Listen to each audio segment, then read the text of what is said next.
Okay, that's really great. So it must be really interesting to watch the women for both of you to go from competing at Miss USA to then competing at Miss Universe. Can you tell us a little bit about how, the differences in the competitions and how the preparation is different for each one? Well, I would say that I have to say that going with Miss Teen USA as an example, I just love that young spirit. I mean, those kids come in and they're having fun, and they really just want to party and get through the experience and be on that big stage. And then when you step up to Miss USA, the attitudes change just a little bit. You're getting more of that woman on stage, that confidently beautiful style. Wardrobe changes, everything gets a lot more glamorous, and of course, David can speak to Miss Universe and his experience with that event, and it's just one more notch up on the international level. Yeah, a lot of the girls come from different parts of their countries. We've had girls, from Latvia one year, and we were in Thailand, and her boyfriend submitted her name in, and basically she went, and 2 weeks later she won the competition, and 2 weeks later she was at Universe. So we have a diverse group of girls that go in there. In some countries, as you know, like Venezuela, is very competitive, and they have around 350 girls that compete with them. So it's always really interesting to see what their backgrounds are. And we've had doctors and lawyers, and it does, like Kent said, it does elevate the glamorous part of it. But in some cases, it's a girl who has won their particular country. And a lot of times some of those countries don't sponsor them like other countries. So it's always interesting to see what their point of view is and how they are going to use this platform for their career moves.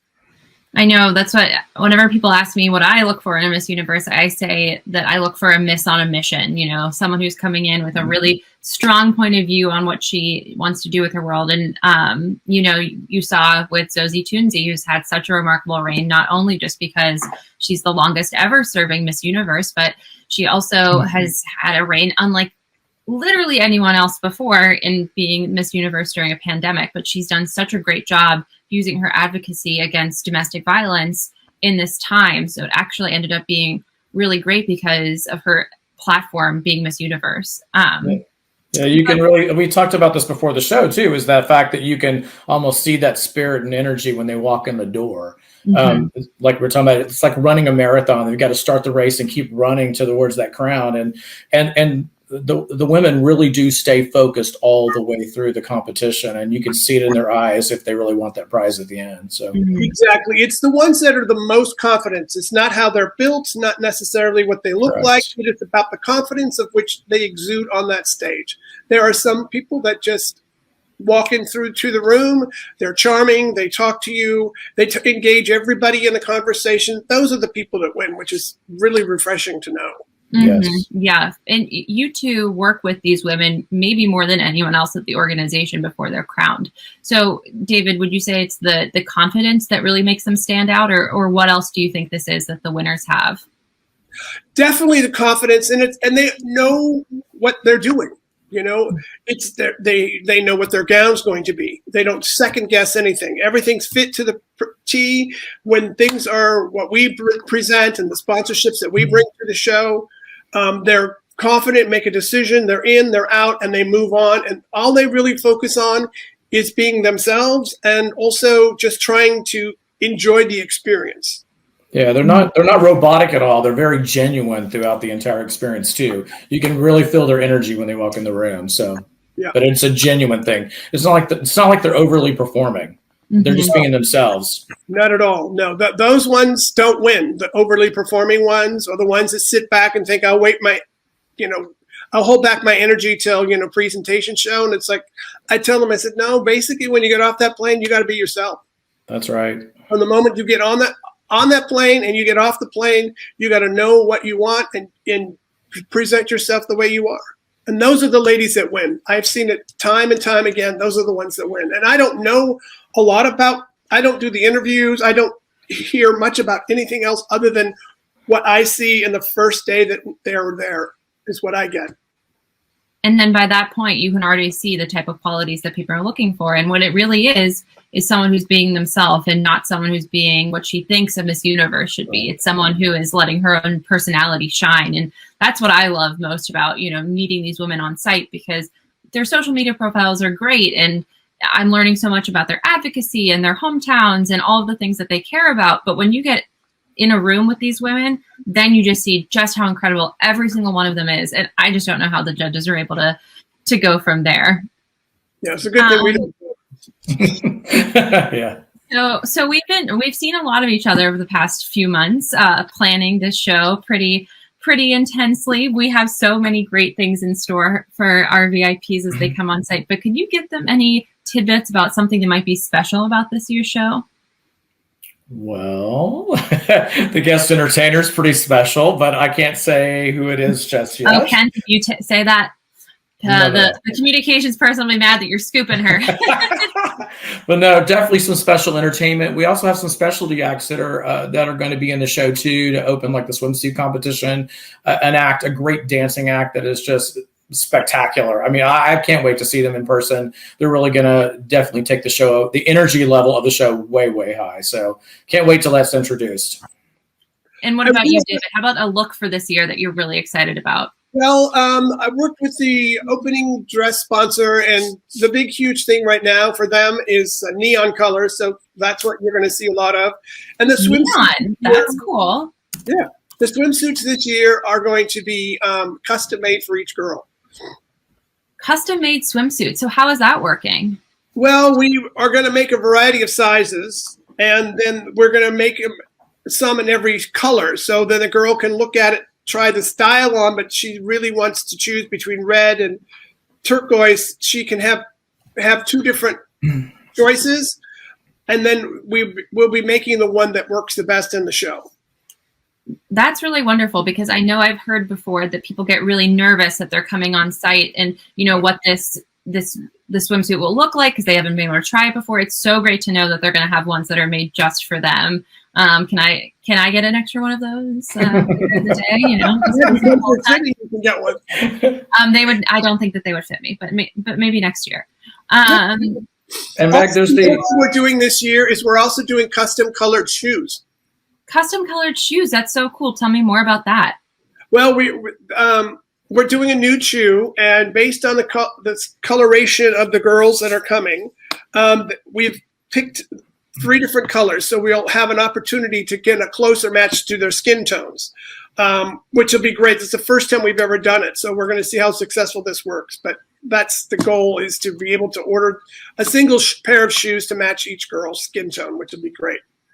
They're also... I was just saying that's so wonderful. I think that that's going to really elevate a lot of these looks, to have things that women are able to choose the color that they want there and have it complement their dress exactly how they want it. That's super exciting. Yeah. And Meg, too, I did mention this earlier, but a lot of people know this, that we're doing the top 21 this year. So we're getting to celebrate more women on stage during the telecast, and that's fantastic. I know. We get to see that many lined up. So there is no better moment than being in the room and hearing, those women's friends and family cheer for them as they make that top cut. And for the fact that we're going to have just a few more women able to have that moment, I'm getting teared up just thinking about it. That's so exciting. It'll be fun, definitely. And busy backstage, too, for David. Yeah. So for busy. us, too. That means 21 people have to change into a swimsuit or change into their evening gown pretty quickly. So once all that time gets worked out. For sure. I'm always impressed by how people change their hair. For example, Chesley, Miss USA last year, going from her big curls during the swimsuit competition to that really interesting updo that she had going on for the evening wear competition. And she probably had that done in 7 minutes. I can't even imagine doing something that quickly. Yeah. Well, I'm having some exciting news that we have a very special guest who is going to be popping in to say hello and maybe sharing some exciting information. President of the Miss Universe organization, Paula Shugart. Would you like to join us on screen? Sure. Hi. Hi, Paula. Thanks so much for being here. I'm very excited to be here. It was so nice to see all of you and seeing David and Kent. Whenever I see David and Kent, I know life is okay. And my pressure level just comes way, way, way down. So I know between them, we have 4 Emmys. That's pretty cool. I would love to see one of those one day in person. That would be awesome. And to have such talent working on the show is just so exciting. Paula, I know that you have been one of the busiest people in the whole world as we've gotten ready for this show. Can you tell us a little bit about what we can expect to see down in Hollywood, Florida?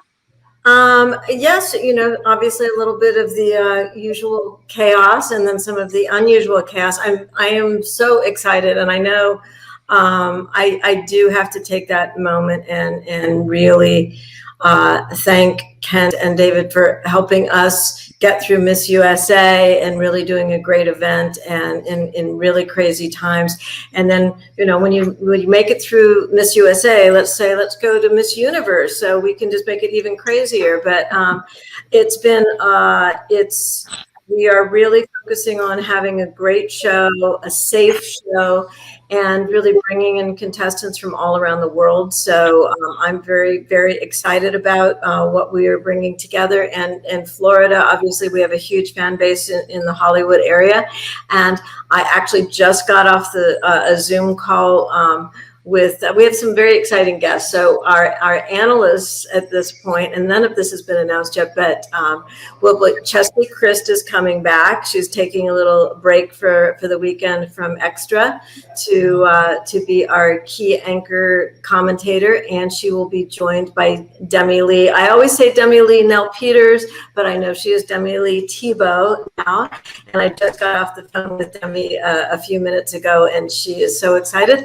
And the other analyst is going to be Paulina Vega, who she is going to be visiting from Colombia. So I'm very, very excited. We're going to make this a show all about, we have so many formers that'll be visiting, and it'll be a great kickoff as we go into our 70th year. Oh, that's so exciting. And I'm so happy you were able to tell our VIPs who our analysts are. I'm really excited for all three of them. I'm probably most excited for Paulina. She was the first Miss Universe I got to work with, and her energy will just pair so well with Demi and Chesley. So we're super excited. And I don't even know if I'm actually just breaking this news to David. So David, you're going to have some wardrobe stuff cut out for you. Oh, by the way, yes. Woman, you've got three women, three former beauty queens. So I know that they will all look fabulous, but this is really fun. If I just dropped a bomb on David while we were here, and I know. The dresses at Miss USA that Chesley had for her walks were so crazy. I know that she must know you well from all of the work that you must have put in for those ones. Yeah. So, yes, making them all fit and borrowing hoop skirts from a previous from a current contestant. Yes. Very interesting. Well, Paula, is there anything else you can share with us, or do we have to say goodbye to you today? I think, and there are no questions, right? Have you been, can any of our... We are collecting questions. I'm not sure if they've come in yet. Do we have any questions that have come in yet? I'm not sure that they have yet. Oh, there we go. How did the opening number outfits influence the opening number dances in production? That's a great question. Wow, that's a very, very good question. Kent, you might have some, I remember Kent and I actually at Miss USA, we had, and I was really, really excited about the pantsuits. And what was nice is Kent and I, and we're just talking about Miss USA right now because I remember how much that influenced what the opening was and being at Graceland. And then Kent and I had an idea, which was not exactly what Sherry had in mind because we had not talked to her. And then we went to David and said, can we do this? Because really the jumpsuits were a little bit more difficult to fit. And to make sure everything had to be absolutely perfect. And in a COVID situation where you're trying to do alterations, but it's really, really hard. I don't know if you've hit on this. It's very hard to do alterations from 6 feet away. David doing alterations from 6 feet away is probably me, like right there trying to do an alteration. So, so for USA, it definitely had a big influence. This one, I think it's augmenting the opening, right, Kent? Wouldn't you say? It is. And David was talking about the colors earlier. That was vibrant colors for Miami. So we'll definitely have a party-like feel because that's the Miami vibe. That's just what happens when you're in South Florida. So. And after this year, I think we're all ready to have just, some brightness, color, and vibrancy. So that's going to be so great. Paula, do you have time for just one more question, and then I'll let you go? I know you're back to back today. Sure. Yeah, so we got This this is the one. highlight of my day, by the way. I'm so excited. I know. I want to actually, maybe this panel can you guys just sort of be my good night call every day? Sure. I know I would sleep much better. I know this energy and all the support I can feel coming through on the call is just so great. So we, again, really thank you all for your support too. But here's a great question that Adam asked. Do you think that a candidate's charity or advocacy work or her social media matter in Miss Universe nowadays? Oh, that's a really good question. A really good one. You know what I think? Here's the overarching thing that I tell all of the women that compete in our system. I really believe it wouldn't be specifically what your advocacy is, but my husband's out in the living room, so I can tell them, and with Nick Teplitz of all people, so I can tell them to be quiet if you'd like. But no, I think. What I look for and what really needs to be the person that needs the face of the brand is someone that has to be authentic and somebody that has to give back. And so what I say to everyone, and I said it to myself, is just you need to actually by being an advocate and being passionate about something that changes the lives of other people, you grow and are a better person and are a more authentic person. So yes, it does make a difference, because if you are so focused on yourself, you don't grow, and you come into the pageant, I think, for the wrong reasons. So I do think it does play into it, but I would never go and say, oh, this person is working in X, Y, and Z, so therefore she should be Miss Universe. It's this person is doing something to better themselves and better the lives of others. So I do think that that's a very important moment. Social media, no. Look, when we ask people to post on behalf of our sponsors or on behalf of the organization, I think it really does. Obviously, if you're going to be Miss Universe or Miss USA or Miss Teen USA, you are an employee of the company, and you need to have that opportunity to be able to reach so many people. So social media is important, not your social media numbers coming into it, because if you become Miss Universe, the social media numbers will follow. So we just want to make sure that you are comfortable being able to post things. And obviously, I think nowadays it's hard. You may have things that you've posted in your past, and I think it's obviously very important to. I don't believe in cancel culture, but I think it's important to really to evaluate what you've posted. Yes, and maybe that's something that would be interesting for our VPs. I don't know if they would know this. For all of the girls who are competing, we go through all of social media and make sure that they have history that they would be proud of, who's on the front page of the New York Times, because that's something that could happen at any moment, and it's definitely a good thing to think about as you go forward. But Paul, as you said that about giving back, I know that thinking about Demi and the amazing title holders that we've had just really are emblematic of that. And I can't wait to see who joins the sisterhood here on May 16th. So we'll let you go. I know you have so much going on, but thank you so much for joining us, Paula. Sorry, I just put my headsets in because there seems to be a party going on in the other room. I promise everyone, we've been really good for the last year. This is the first night a bunch of people have come over to the house. Nick Teplitz is driving to Hollywood, Florida, and he stopped over to say hello on his way. So and for those of you who may or may not know, Nick is kind of a Miss Universe legend as well. You all probably might have met him at, he's hosted the prelim show a bunch of years, and he's helping write the show this year. So he interviewed a lot of the contestants alongside Hillary on our team. So he is an expert in all things Miss Universe as well. But Paula, you missed my nice goodbye to you, because I know that you have many, that was what you missed there with your ear. Nice goodbye. You mean I can't stay? Yeah, you're welcome to stay if you have. I just know that you're so packed producing the show this year, so we so appreciate you taking the time. And when do you leave for Florida? I leave day after tomorrow, and I've not started to pack. So David, I'm going to just give you a heads up. I'm absolutely desperate for help, because you know what happened? I actually realized that a lot of my clothes are still in New York City from last year. So I just had the rude awakening that when I went to my closet here, so please, anybody out there, be kind. Paula, if you need me to make a stop up to the office, let me know. I can pick up a few things, but I'm the same way. I was trying to pack this weekend, and then I was like, oh no, I got to do this panel and need to move all my clothes off my chair and stuff. So, well, thank you for the offer. I'll throw myself at David's mercy. Now, David, I don't know, just if for this panel, I know that you're getting a lot of behind the scenes stories. I have a story of you. Was it Standards and Practices? And I love this. I know, was that when we were on NBC? David is always cool, calm, and collected. And I just, there was one year with swimsuits that we were having a little bit of an issue. And I think we almost got you on camera on stage. Can you just share that story, or did I just put you on the spot?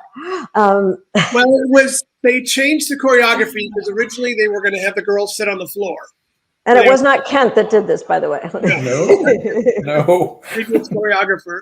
And the problem was that he didn't realize that all the girls, put moisturizer on, do all these things to their bodies and body paint and everything. So if you sit on the floor, you are going to contaminate the floor for the rest of that number. So instead, they decided to have them bend over and stand up and sort of squat and bend over. And I went, oh my God. And then NBC came to me and said, David, you got to go out there. You got to fix those swimsuits. They're riding too far up. And I went, which swimsuits? The girls in the front. Oh my God. Okay, so just before the show started to go up, I had to go out on the stage and literally say, excuse me, I'm sorry, I have to do this, to 25 girls pulling their swimsuits down. It was on stage, and then I just finished the last girl. I ran off, and the opening started. It was literally down to seconds, and we were watching, and David was being so polite, going, "I'm really sorry. I'm really sorry." And watching, and when you're on headsets and you hear, "Okay, back to the stage in 30," and "I'm really sorry. Back to the, I'm really sorry," and 10, and it was no one knew. We just see you exiting just as that happened. And the woman from Standards and Practices was freaking. So, and it was not Kent that was the choreographer. So they're all, it's. I always say that the production is a lot like a duck in water. Everybody's looking very smooth, and then underneath there's a lot of that. So my hope. This show, doing a show hopefully coming out of COVID, but during COVID, and being able to have all of these women from around the world, I just feel,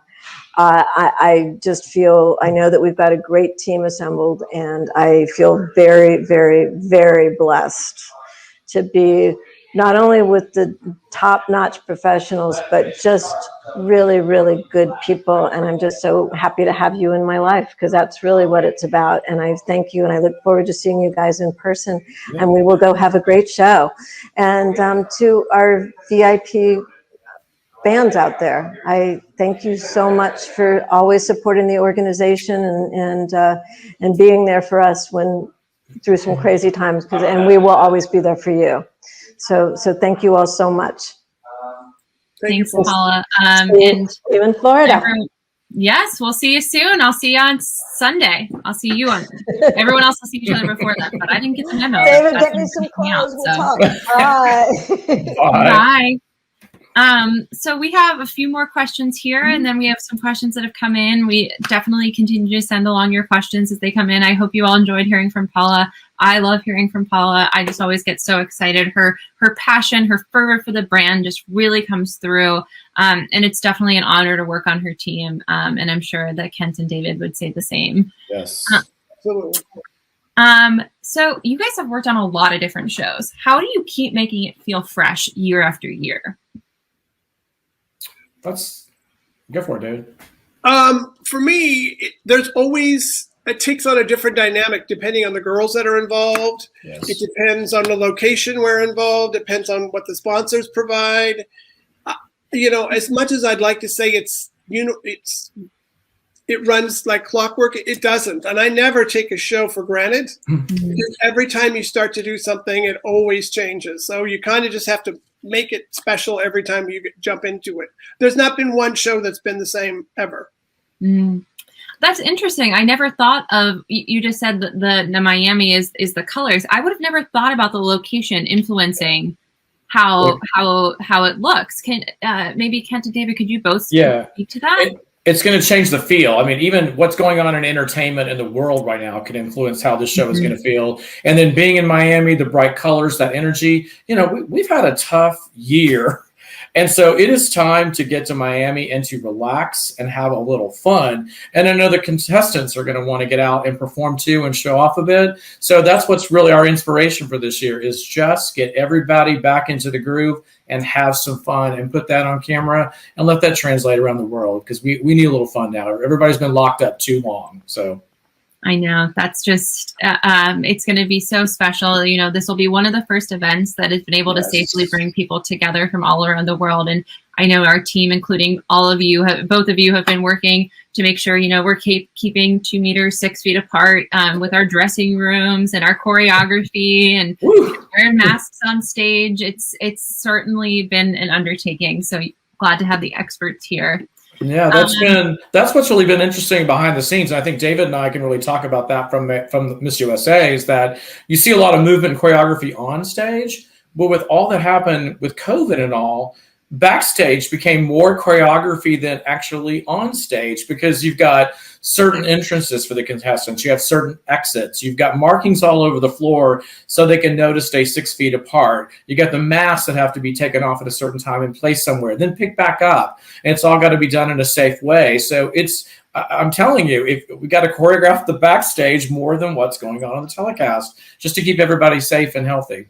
And we hadn't discussed talking about this, but I thought this was so cool at Miss USA. Can you talk about the mask choreography of how the girls go? I know it's probably a headache. You must have spent so much time on it, but can you talk about that a little bit? Yeah, it's actually a really simple practice. And what's really interesting is when I visited the Hard Rock, where we're going at Seminole, Hard Rock, they do the same thing in some of the restaurant areas, is that every contestant gets a brown paper bag and it comes with her. And when she takes off her mask to protect that mask and to protect, masks from just laying around, it actually goes into the paper bag and then goes on a table that's all labeled by, then for USA it was by state, and now it'll be by country. So they can put their mask down, pick it back up, and of course it's labeled on the outside, but it's just one more thing. You're trying to get your swimsuit on, you're trying to get your swimsuit cover up, your heels on, your hair done, your mask in the right place, your paper bag. All these things have to happen simultaneously while you're trying to be genuine, authentic, and compete. It's a lot to juggle. Look at that. It's a lot. So yeah. Yes.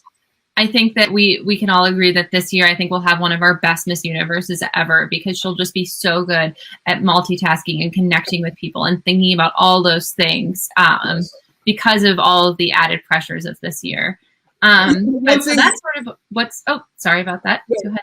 That's the one thing with Kent's group, is that they're trying to keep everything uniform and consistent so that the girls are not changing from one sort of set of choreography to another set of choreography. It's trying to keep it as consistent as possible so that they have it in their heads of exactly what they're doing at all times, so that there's no confusion. Because this show universe is going to be a little different, because there's going to be a huge language barrier. And so in addition to what we normally have done for USA, we can actually visually talk to them and tell them. But we're not going to have all the translators backstage. We're not going to have a lot of those things. So it's going to be lead by example. What you see is what you need to do. So that's one of the other elements that will be added into this show, this particular show. Yes. Yeah, it's gonna. I'm already so proud of these women and how they've adapted in this year. This isn't, I'm sure, their Miss Country experience that they always expected, and so having them come in and be so open and wearing a mask and having that on backstage, it's been great to hear about all of their resilience. Speaking of backstage, can you guys talk to me about some of your favorite backstage memories? Well, as I always say, it's the real reality show that no one ever sees. I mean, we show some backstage things that are happening, pre-show that are pre-taped, and actually backstage sometimes during the show. But it's all the crazy stuff because, I mean, you've got wardrobe malfunctions, costume show, we're chasing costumes. I mean, I had to smile. I have never smiled so hard that I did in the 2019 costume show when the costumes get bigger and bigger and the space is only so big and we're trying to maneuver the contestants. And there's a literal elephant behind you. Yeah. And David and I are ducking each other, trying to duck other costumes that go around. And it's just so much fun because it's spontaneous and you just have to live in the moment and all that going on. That's what needs to be filmed for a reality show. It's just the costume show alone. That's so much fun. It really does.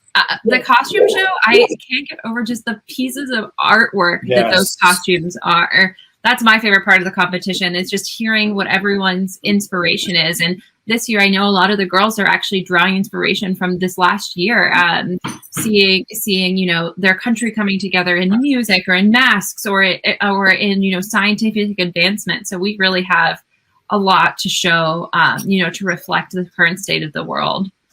What about you, David? Do you have a favorite backstage memory?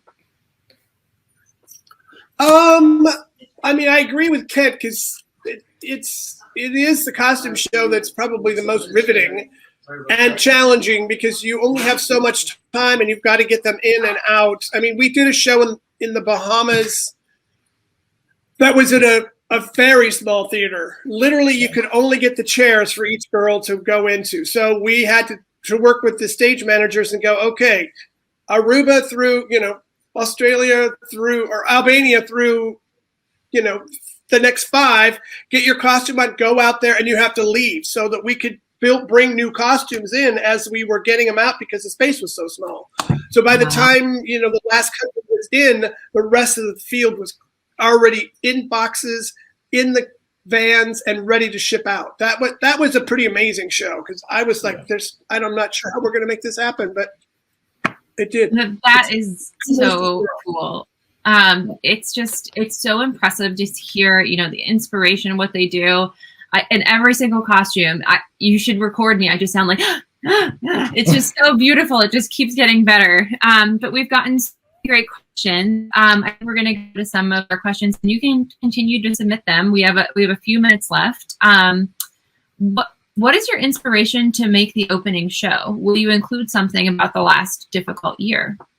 Well, we kind of talked about that earlier. Once again, David mentioned the vibe of the city location or country will drive a lot of what happens. Of course, like I said, Miami, the bright colors, last year being difficult, we're going to party. So this one's, Miami's background. It's such a wonderful place. I've been to Florida so many times myself. And so you leverage what's around you and you use that because that's what's going to push you forward in the show. So that's our creative for this year is just to make it fun. And also too, the Seminole Hard Rock property is so beautiful. So in that opening of the show, you'll see the contestants all over the property when they're doing their contestant introductions in their national costumes. There's just a lot to see on property. So we'll keep the textures as rich as possible in that whole opening pre-tape section. So I know I was so excited whenever we found out that we were going there because I'm a huge swimmer and seeing that pool, I was like, oh my gosh, this is a dream. I'm not sure that staff will be allowed to use it for our COVID protocols, but I hope our VIPs will enjoy it there. And there's a lot of pools. There's a lot of pools. I know. I think there's 3. I like the ones with the Bali, the little Bali like tents there. Yes. Do we have another question? What is your favorite thing about working on the Miss Universe competition? For me, it's the girls.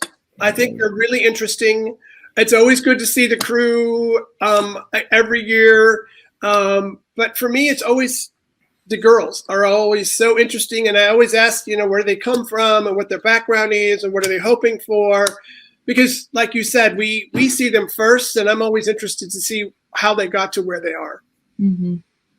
And they're intriguing. You got to be curious. I mean, we're putting on a show, but you want to get to know them because you've only got the short amount of time. And I'll tell you what's really hard for me, David too, but he's a little closer to them in wardrobing and all of that. But I see them in their masks all day long. I don't even get a chance to really see their faces or their personalities until it's time to compete. So you really want to stay invested so you can get to know them. And then when they take that mask off the first time in competition, the show really starts. That's when it really kicks into high gear. So I know. I totally agree with both of you. I really love working in communications, helping tell these great stories of our amazing competitions because our competitors, because, you know, a lot of people, all the people on this call know how important the work that these women do are. But a lot of people who aren't fans don't. And so helping tell those stories and helping show how remarkable these women are, it's just the best job in the world. Yes. Apparently we are on our last question. So I think I just saw one come through. How many judges will there be? And is it all female judges? If you guys aren't ready to speak to that, I think I might be able to hop in on that one. I can say there's probably 8 so far. You guys are getting all the scoops today. Yeah, 8, as we say, 8 is great. So that's where we are right now. So the names have not been introduced yet, unless Meg has got a secret she can tell. So I don't, but they will all be female judges. You know, Miss Universe is a company all about female empowerment. And we really have a wonderful slate of women. I'm really excited to meet some of them. There have been women I've looked up to and actually have worked with in the past. So I'm really excited to meet them all in person from 6 feet away and with a mask on. But I think that is our time for today. Thank you guys so much. I know you guys are so busy as we get ready to leave in the next few days, but thank you also to all of our VIPs. We so enjoyed this conversation. I hope that you all did too. Hope you all learned a few things. Don't leak it. Just kidding. If you do, there's so much, you know, what am I going to do at this point? But there'll be a formal announcement on all these things in the next few days, but you guys definitely got the inside scoop. So I hope you all enjoyed this conversation, and we'll see you in Hollywood, Florida. 13 days. We love you all. Love you. Bye. Bye.